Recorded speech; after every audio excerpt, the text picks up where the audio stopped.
Hi, I'm Jessie Diamante, a member of Women's Co-op and a resident of Battle Creek.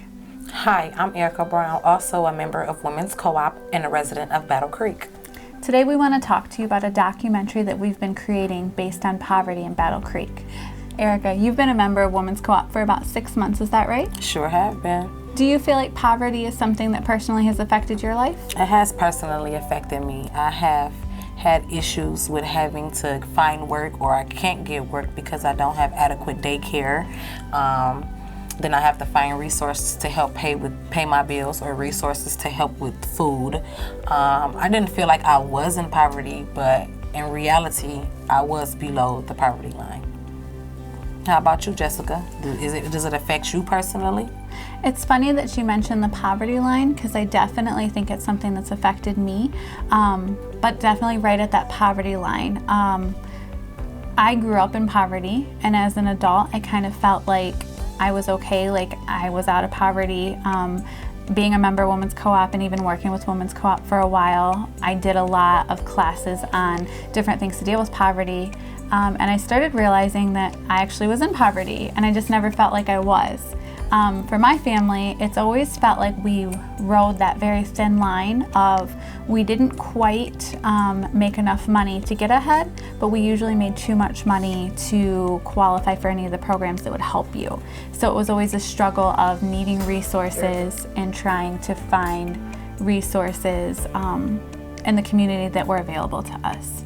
Yeah, that's the issue. And when there are resources available to the community, then you have to think, are they able to get the resources? Do they have IDs? Do they have birth certificates? Do they have everything that they're going to need to receive the help? And a lot of times they don't have what it takes to receive the help, and they still end up in poverty, and they end up not receiving the resources that the community has to offer, or they can't even go around and access the resources that the community has to offer.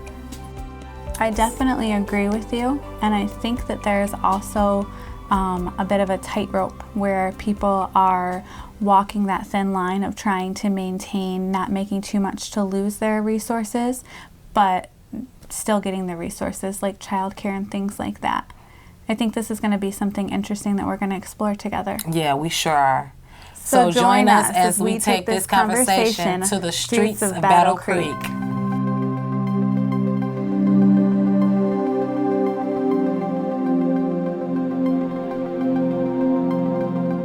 How do people end up in poverty? No jobs in Battle Creek. Everything seems to be closing. There's a lot of avenues to get to poverty. Some are a result of generational effects. Some are self-destruction. Some are self-made, unintended consequences, divorces. Boy, you name it, and people can end up in poverty pretty quick. I think that's a combination of several different pieces: family, education, the neighborhood they've grown up in, their surroundings. So I truly feel like it's a combination of several different things that might be out of their control, but also within their control, like the decision making. So if they see, a parent or someone making decisions that are not so good, but they don't know any different, I think that continues the cycle. I think more than some are probably generational, because I think it's hard to get outside of something that when you only know one thing. Also, there are, maybe somebody has like an addiction to something and they can end up there, or divorce, or like house fire, just things like that maybe. And then of course, maybe some people maybe just don't want any more than that. The lack of transportation to get to jobs, and jobs that pay a livable wage.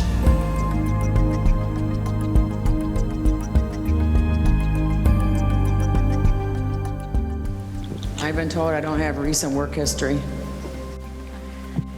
Mental health. Lack of a support system. Domestic violence.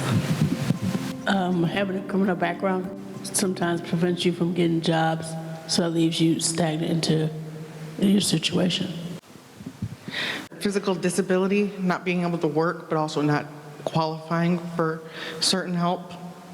The inability to find reasonable daycare so that you can work a job that pays worth anything. I'm a single mother, and I think my biggest hardship is I can never keep daycare, which means I can't keep consistent work. So which continuously means I have to lose my job and just restart over. I believe because we don't help people get jobs like we should. Nobody's really hiring, they're hiring temps. I've been coming to Michigan Works for years, and I've never, not once, gotten a job through Michigan Works. I've always gotten it myself by getting out there. And then if you go online and you're running some of this equipment, some of these machines, and you find out you're getting $8 an hour, and the job actually pays, if you're hired, like $30 an hour. So that's like a kick in the teeth, you know. We're being pimped out. Some of them even tell you, you can work here as long as you want, but we're not hiring. So the path to poverty is kind of like the roads of Michigan. Some have potholes and some don't. So some of us are going to hit a pothole and drive away unscathed without too many issues. Others are going to hit a pothole and they're going to lose a tire, lose an axle, and that changes everything. No one grows up and says, I want to be poor, right? So poverty is not a lifestyle that you choose. It's a lifestyle that unfortunately you land in. You could end up in poverty from a wealthy or a stable lifestyle by a loss, right? Loss of employment, loss of a business. So it's certainly not anything that anyone chooses. It's by nature of circumstances of life. Most people in America don't have enough of a savings built up that they can rely on if they do end up missing a paycheck or two. That right there can start the downward spiral into poverty. It isn't something that people really get excited about. It isn't a lifestyle that people are like, that's exactly where I want to be in my life. Most people are born into poverty, and it's a real struggle to try and get out of that. That's one thing, but there's situational poverty as well, and I really feel as though there are a number of ways that people end up in poverty, but also remain in poverty. We find that not everybody gets the same start as everybody else. So sometimes we see that the playing field is not always level.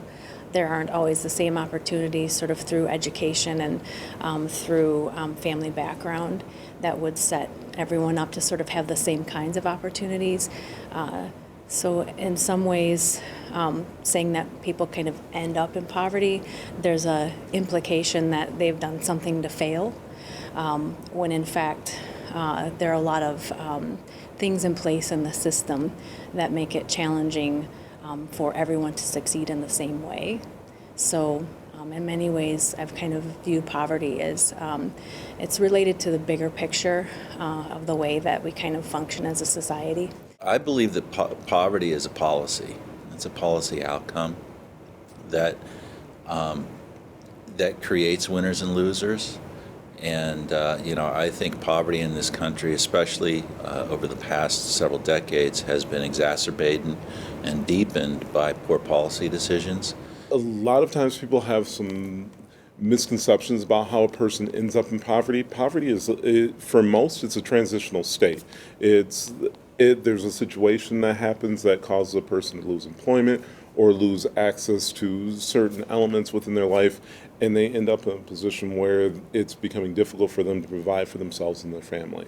I don't think anyone plans on living in poverty. I don't think that's the state that people naturally will remain in. People, by their very nature, want to move from that space to the point where they feel they have the freedom and the capacity to provide for themselves and the people that they love. I think a lot of times it's just there's a situation that happens. It could be one too many medical bills. It could be the closing of a factory. It could be the death of a family member or the impact on the mental health of one of the family members. Any of those things can contribute to that basic spiral that takes a person from where they are able to live and provide and have the type of life experience that they were hoping for into a position where they are now struggling. They're lazy because of the simple fact they legalize marijuana, and also they don't motivate people to get up. They don't say, oh, here go a job for felons, here go a job for people who sitting on the couch playing a video game. So yeah, they're gonna just continue to be lazy. That stereotype of people in poverty are lazy is kind of ridiculous. I look at all the situations and the fact that, sometimes those that are in poverty are the most hardworking because they have 2, 3, maybe 4 jobs to try and just make ends meet. But also the situations of childcare or transportation, things that are the barriers of them getting out of poverty are playing a role in that. It's not the fact that they are lazy, because I'm sure that there are a lot of folks that would love to be able to do and provide for their families and get them out of poverty.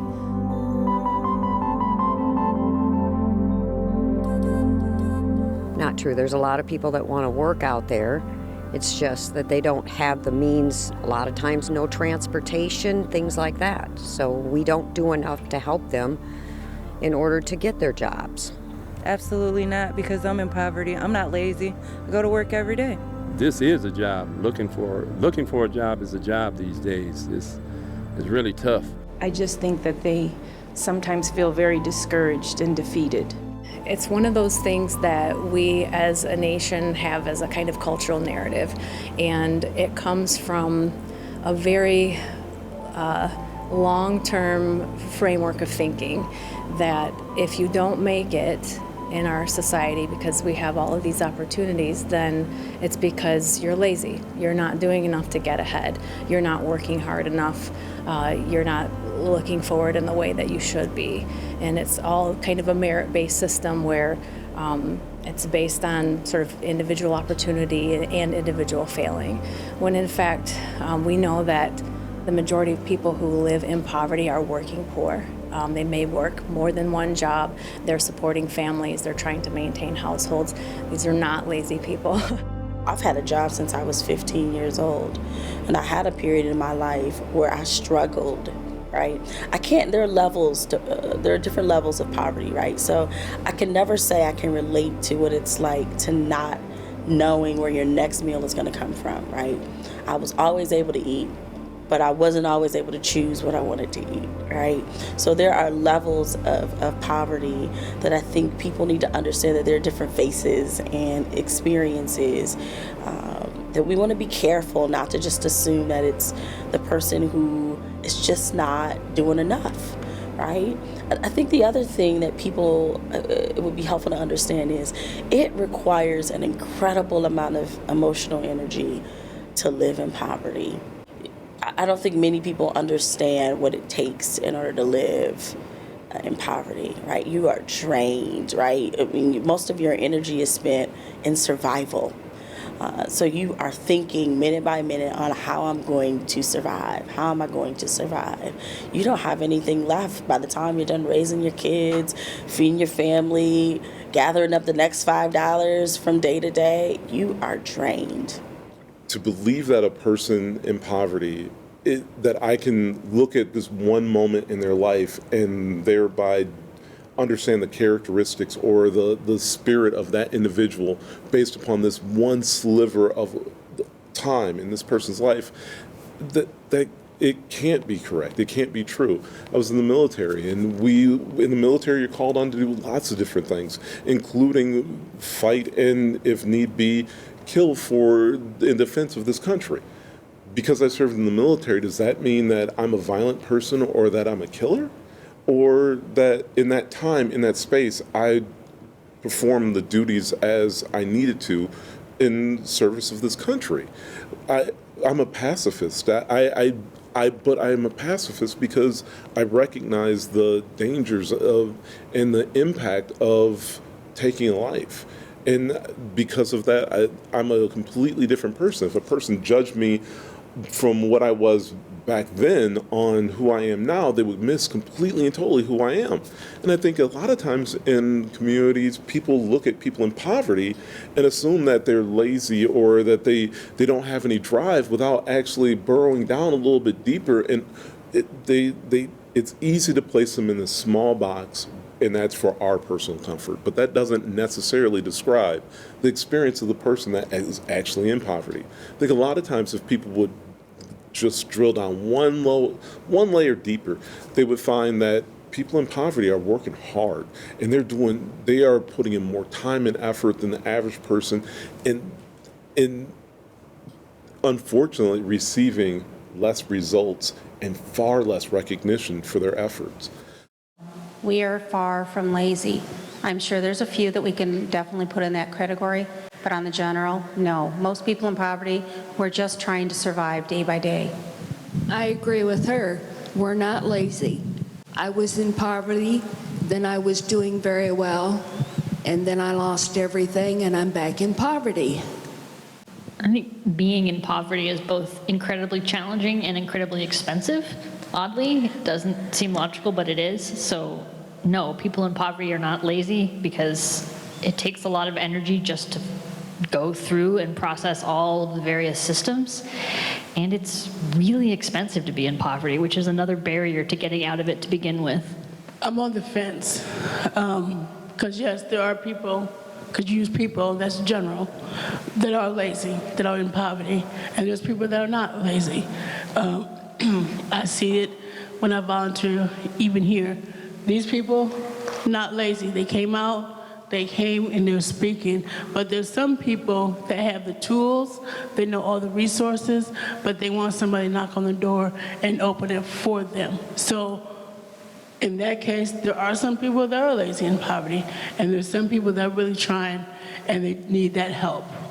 Again, if you haven't lived through these things, you wouldn't know what to compare it to, and all you see is what they're not doing, but you don't see what they are doing, what they have done, what they're waiting to do, because this didn't come through in the mail or whatever the case may be. I personally, I don't consider myself lazy, but I get frustrated like everybody else.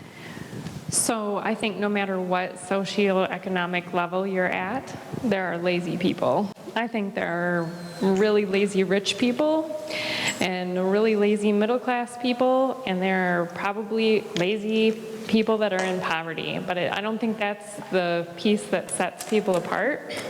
I think people in poverty are amazing workers and they're amazing jugglers. They are some of the hardest working people that I know. They work 2 or 3 jobs, and they juggle all of the other things that they are required to do. And it is in a pretty amazing way of managing time, actually. And the other piece that I think is pretty interesting is that we could have seniors that have worked their whole lives in jobs that make fairly little. And when they retire, they are in poverty because of the jobs that they have worked their whole life. Nobody has mentioned the single parent. It doesn't say a mom and dad of this family of 4. It doesn't speak about the single parents that are raising 3 children and living on $8,000 to $10,000, or the disabled parent trying to raise children on disability that's only $8,000 a year. I'll agree with that, but I'll also say all of us have seen some of those out there that are looking for every dollar that they can possibly get, and some of those people work the hardest for those dollars that they do get. Personally, I'd like to be lazy in poverty, but being the head of the household for a multi-generation family and being disabled, I don't have time to be lazy. Should people in poverty be allowed to have assets? Assets being bank accounts, vehicles, homes, things of that nature. If they don't, how are they going to get ahead? I mean, you have to have a car to go to work. You have to have these things. I stand in long lines at food banks. I get assistance from the state, what I have to, and I bust my tail everywhere I can to make sure everything else we need is gotten. There's days I will spend literally from sun up to sundown working the system just so that my children will have what they need the next day. I do feel that you should be able to have access like everybody else. So, like, your situation changes. So, like, you might be doing good, you get laid off. So why do you have to sell your 2018 Camaro just because you got laid off from your job and you need assistance now? And that's what DHS would look at. They would look at, well, you got this car, sell it. Okay, you sell the car, then what? Now you can't get no job because you ain't got no transportation. So it's like, it's a vicious cycle. Like, they don't want to see you succeed. They don't want to see you get out of poverty. Until I got my car last year, a car note, first time ever having a car note, it didn't make sense to me that they considered a vehicle to be a luxury or an asset. I didn't realize the severity of what they were trying to say, but basically they took my food stamps from my children because, according to them, I gross so much money a month. Okay, well, I pay full coverage, that's $250, and I pay a car note for $430, just so I have heat and reliable transportation to get me to and from. Not because I have a 2020 fresh off the lot. I bought a car that I could afford with my little credit and the couple of dollars that I had. And so now when I go to try to apply to get assistance for this, that, and the other, they look at my check stubs. And my check stubs are not what I have, it's what I were paid before taxes, before Gerber Life, before all of these other things that I pay for to better the lives of my children, not to keep up with the Joneses, so to speak. We've already mentioned that we have to have good credit to get jobs. So how are we supposed to better ourselves if we can't have a bank account or a vehicle to get to and from? How else do you build your dream if you can't put money away? And then they turn around and cut you off because you have money in the bank? How else are you supposed to buy a home or a car or do something for your children? Of course they should have assets. I believe they should, because what do they have to gain or different things like that? If they have an access, maybe it's a car or a little something in the bank account, they should be able to build on that, because if you take all those things away, that puts them back further. People should have assets who are on public assistance. If we demand that they don't, they will always be in poverty. We're going to help them build. At least my vision of how we get people out of poverty is we build on. We don't take away, we don't rob them or take away assets. We build them up so that they can then be self-sufficient. Just because you're somebody who's working and you're at a poverty level or you're trying to get out of poverty doesn't mean that you shouldn't have the things that you wish and desire, that all of us want and desire. And so, we're all human. We all have wants and desires, and just because we're on public assistance doesn't mean that we shouldn't be able to attain those. Assets are the thing that allow for sort of long-term stability, that allow for a safety net when one loses a job or there's a major transition in life, maybe it's health or whatever it happens to be. Assets are those things that really provide us something beyond the basic income, where income doesn't always allow us to have enough cash on hand to pay for something that's broken on your car, or to be able to pay for something on a home or something like that. So assets are what contribute to long-term success. Each person kind of has a different lifestyle, and I don't think it's always fair for someone to finally get a job and start working and then all of a sudden they're cut off of their food stamps. I've met many individuals in work that I've done previously who say, they actually have more money by staying on assistance than actually trying to go out and work.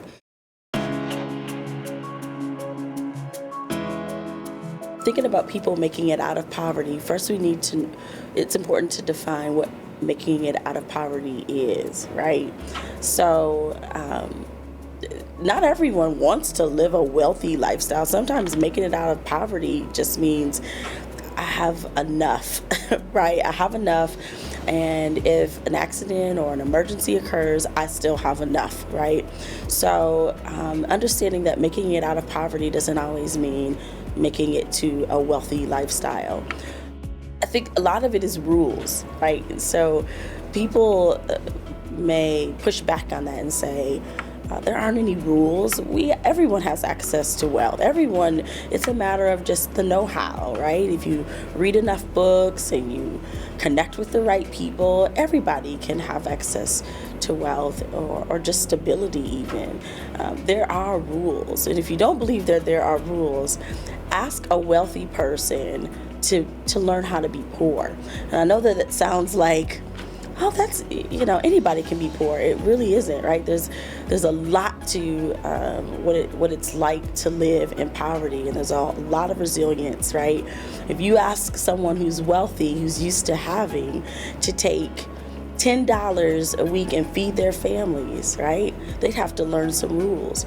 So I think understanding what the rules are is really important, and providing access to the rules to everyone. I don't think we realize how many boundaries and barriers that we put up for people to get to where they need to go. Credit is a perfect example, right? If you have good credit, you have a ton more opportunities. If you have bad credit, right, that reduces a lot of your opportunities. First, you have to understand how you got in and why you're in and what the mechanisms are that have you in that place. Getting out requires having some level of knowledge or education about where it is that you want to go or what things need to take place for you to get out. A lot of times that's not possible, though, if you're living day to day and you're in survival mode. People can make it out of poverty by several combination of things. I think that education, family, there's lots of resources around them that people don't know exist, and so getting that out to those communities that need it, like the neighborhood hub. They're going into the neighborhoods that have a little bit more hardship, and giving them resources to help them boost morale, boost employment opportunities, and so I feel like we need to get more into the communities instead of being stationary. I think they should go out and get a job. I think everybody, if they're able to work, should go out and work. That's a tough question to answer because we can make it out if they help us. If I'm on SSI and I tried to get a job and they wanted to cut my check and take my my insurance away, I don't think that's right. And I did it legally.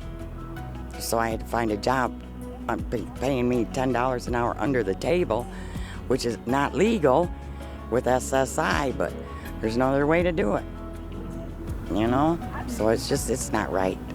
Well, I've got a pretty good job, and if I get more than 13 hours of overtime a week, I make $5 an hour for all my overtime, and that's just ridiculous. How are you ever going to get anywhere? Say, okay, I want to work 60 hours this week. It's all going to go to Uncle Sam. It don't make no sense. So why would you just work your 40 hours if you could work 40 hours? But the possibility ain't there. If you want to work 60 hours and you can't, the government's going to take your money anyway. With determination, they have to just keep trying to find the help and the resources. And we need to offer more resources to help them. It's a sacrifice, sacrifices of a lot of different things, the knowledge of different resources that are out there. The biggest thing that I find that's disheartening is when I first came here, there was only manpower and Kelly services. Now there's so many temp services that you can't count them. And you're not hired in, you don't have any benefits, no insurance, so that's hard, and you don't know if they're going to let you go at any time. They could call you up and you thought you did a great job for that day, but your, what's the word they use? Your assignment is over. So you're just still stuck out here in basically temp world.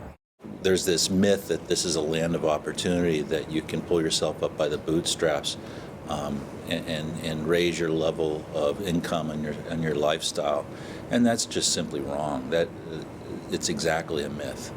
They learn to adapt. They learn to work for the around the systems in our community.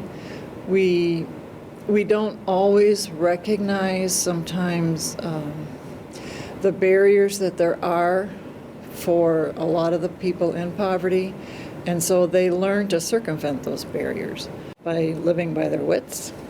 A lot of times people are smarter than they think. People can make it out of poverty by their choices. They need to make the choice to rise above it, make better choices. Think about the choices about education, about their living circumstances, about their future, and what the choices they make impact their future. They can be anything and have anything they want by the choices they make. For a person that's in poverty, trying to leave poverty is often difficult because the same things that got them into the poverty are often some of the same barriers that they face as they try to leave poverty. Since they didn't plan on being there, leaving that space becomes even more difficult because it can be that same piece of luck or that same happen chance that is locking them into that position. So when a person's trying to leave, it's sometimes they have to develop new tools, sometimes they have to develop new skills or new assets, or unfortunately leave behind things that they've been counting on their entire life. I believe that people in poverty can make it out of poverty by getting educated, by having individuals who have done so, go back and lend a helping hand or show them how to navigate, different systems.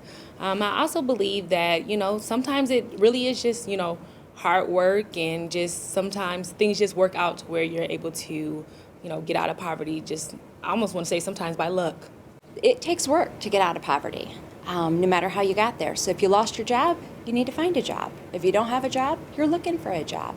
If you have a job that keeps you in poverty, you have to look to better yourself to get out of poverty. But the real question is, how do you do that when you have a family that you're caring for, when you have kids that you want to be with? So if you're working 40 hours a week and you have kids at home, night school may not be an option until they're grown. So that cycle of poverty can't change overnight for someone. It can take a long time to get out of poverty. I also think that there are cultural things about living in poverty that never leave you, right? So I was raised in a family with little means, and my father always worked, but a lot of the money went to things that weren't bills, and it caused us to move a lot. We lived without frequently. And I have to say that even as a working professional, a lot of those attitudes are still just in my DNA, and I can't escape them. This idea of scarcity and that there's never going to be enough and you're always waiting for the other shoe to drop is something that stays with you. So I think there's the reality of people who don't have the resources they need. There's also the fact that those who've experienced that at some point in their life have that with them. At least it's been my experience throughout their life. People in poverty can make it out of poverty with assistance. Let's put it that way. I think every major change that happens really, I guess, in anyone's life, and especially those who are struggling to make ends meet for themselves and for their family, need somebody to partner with. Whatever agency in the community that might be relevant to their particular needs, that assistance is needed to sort of have partners to walk the journey with.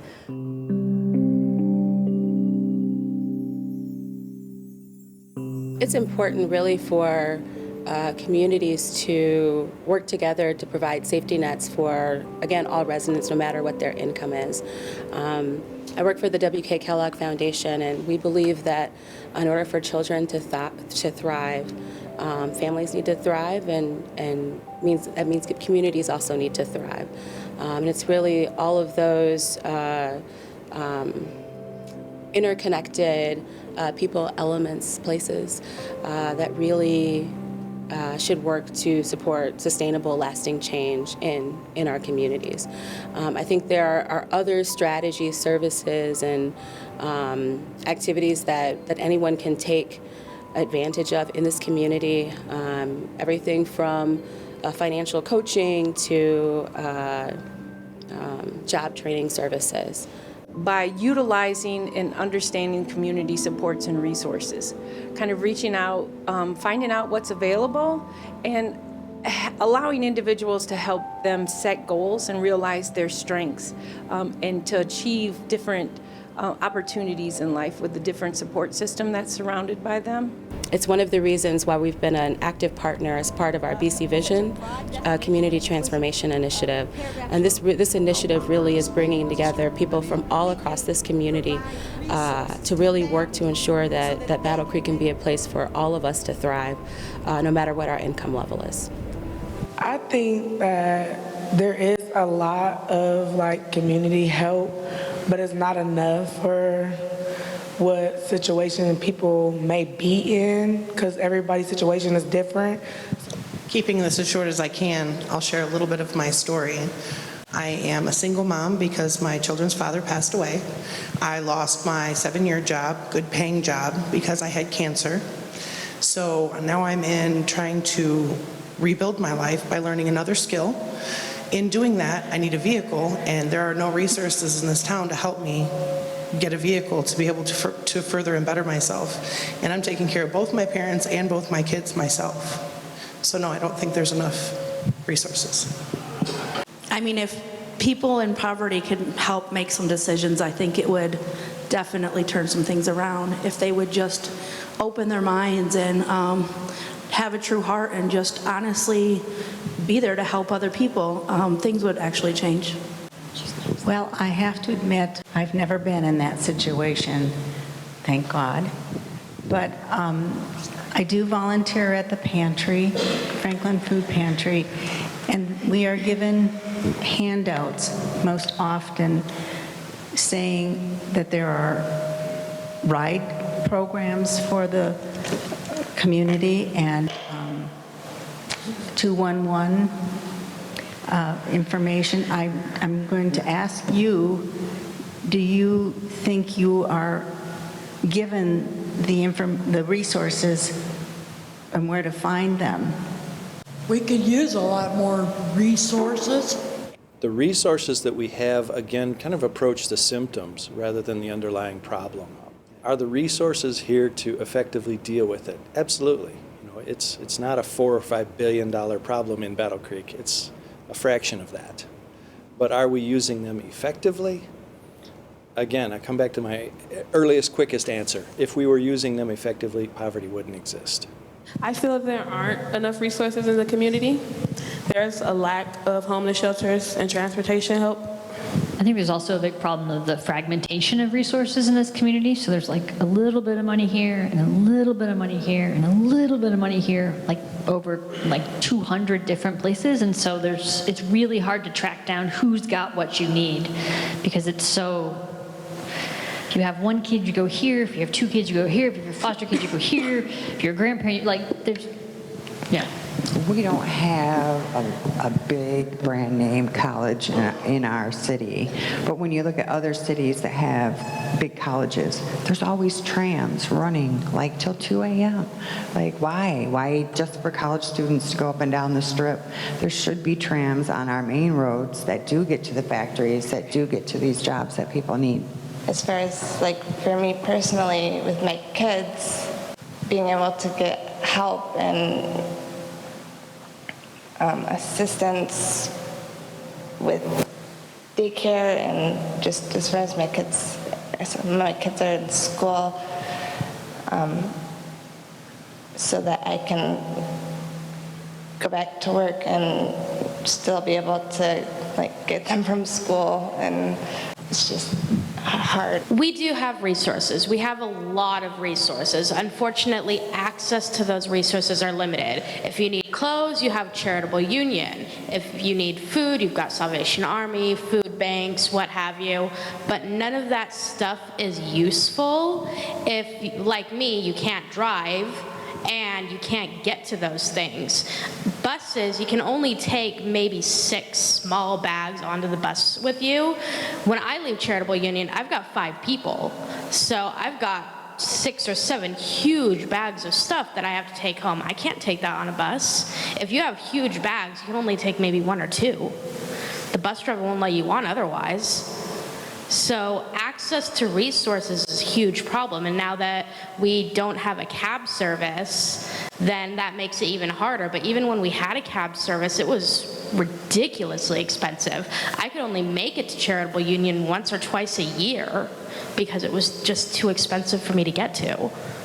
Since I been in the situation I'm in since I got ill, I'm at a poverty level, to the point to where I found out that there's lots of resources out here if you choose to use them. And not saying that nobody's lazy or anything like that, but it's your choices and striving toward your goal of getting back to where you were or going forward, wanting more out of life. You have to be motivated, and you got to, if you want more, you have to do more. First, I want to say that poverty is of the mindset, period. When I look at resources, I do not look at resources as DHS or the co-op. I look at it as every individual person in here. So I feel like, for one, we need to change around the way that we think and utilize each other. Like you were saying that you had to push forward and keep it moving. Like, I am on a bike literally for a year straight. I don't look at it as, it's the hardest thing and I'm stuck in poverty. No, I need to get out and fight for what I believe in. And what I believe in is me and my daughter, and pushing forward and being positive, connecting with people. We are totally looking at this at a different mindset, and we have to take it to another level in order to get ourselves out of it.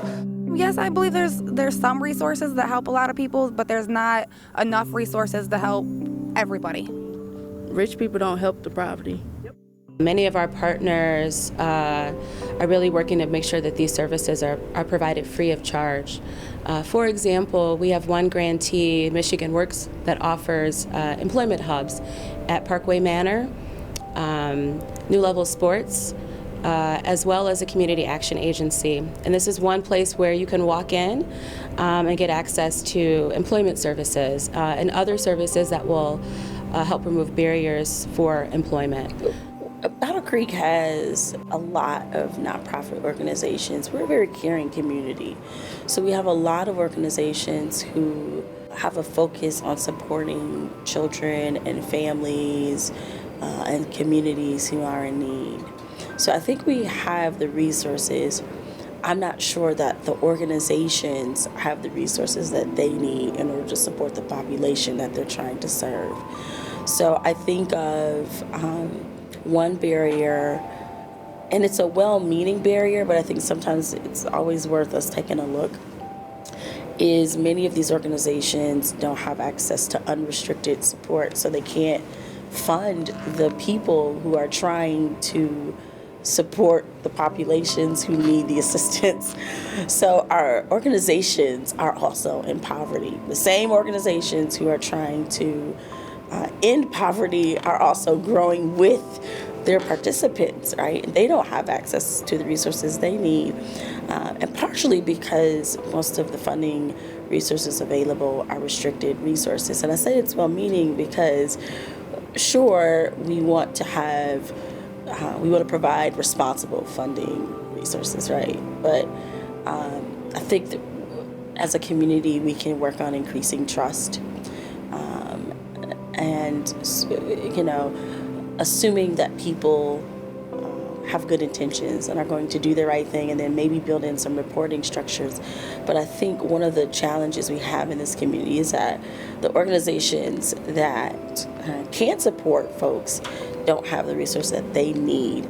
I think that the resources we have are effective, but I feel that there could always be more resources available. I don't necessarily think it's always just about throwing more money at a situation, but having more investments in our staff and our people in the community that are working on issues of poverty would really help make a more extensive impact. I believe I'm a single mother. I do own my own vehicle. I do have my own house. I'm in the process of just trying to keep a job going, so I don't believe how public assistance should be helping me, but I should be lacking everything that I still need for myself. What are we doing, those of us who work within human services or other organizations that are supporting people living in poverty, what are we doing to make sure that we're not re-traumatizing folks and keeping them out and contributing to that sense of hopelessness? But I appreciate Women's Co-op. Women's Co-op is an excellent, excellent place to get help and receive help. One of my favorite resources in town is the Women's Co-op. And the reason is their thought process about how to deal with folks in poverty, the hand-up approach, and being accountable and making the participants part of the process instead of just the end result, and having a say in their own way. I think that's the way to do it. When I was a kid, we frequently had to depend on things that other people gave us to be able to survive. So we had to rely on services, we had to rely on the other folks that could do this, and I think that I didn't have a name for any of that when I was a kid. I just knew that when there was a need, it felt like something was there for us. Why it drives everything that I do is because of my own experience, and that I want other folks to have opportunities to have different trajectories for their children's life, for their lives. I want to be able to create as much opportunity as I can, and I think I bring authentic voice to a lot of the work because I experienced it. I'm not just sitting somewhere and reading reports and saying, oh, this is what it must be like. You know, I felt it in my bones. I started my life really poor. We didn't have much of anything. I mean, I often say we just never had enough, but we always had just enough. And because of that, you know, I could see generationally my family building its way out of poverty. So when I became a professional, I was interested in solving those type of problems. How do you help people? How do you fix a community? How do you get people on the right track? How do you stabilize a company so that people have a job to go to? If you're going to have a stable society, you have to have stable families that are nurturing, capable people who can grow up and can nurture their own stable sort of family unit and block and have a stable society that continues into the future. And that means you have to take care of the ones that are here right now so you can keep nurturing that into the future. I think somewhere along the line, we kind of, as a society, we kind of dropped off some elements of that. People really need to come together. They really need to revisit that old notion about how a community takes care of itself. The work around supporting families and individuals in poverty is the empowerment. To see that growth is important to me as an individual because I believe we all have strengths and we all need help sometimes. As a member of the Women's Co-op, doing this work means to me, I think it's all about love and unity and respect. And I think it's personal to everyone because even maybe the people on the tippy top, they have to know somebody or they had to have come from the very bottom. And even if they haven't, I think there's something inside of all of us that wants to help the next person.